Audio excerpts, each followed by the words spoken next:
जब मेरी छोटी बहन उस फूल को ले सकती है तो मैं भी दुल्हन कह सकती हूँ ना जी। आ बोली ना, देखी बात ऐसा बा बिक्की बिक्की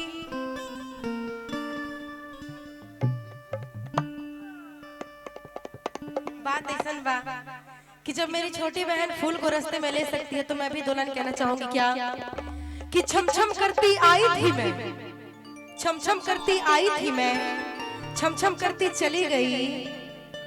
और विक्की जी मंगलसूत्र लिए खड़े थे पर मैं राखी बांधी और बांध कर चली गई। कि मोहन में चिता हरा,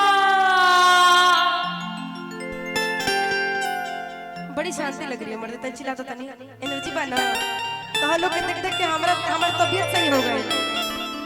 कि सवार रही राजा जी तो तोरे कमरिया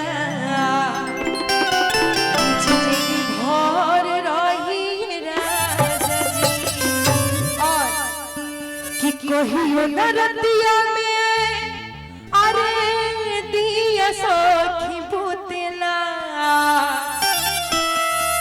कि कहियो नरतिया में दिया सखी बुतला।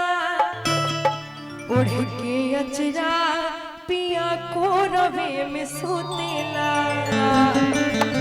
भैया कहियो नरतिया में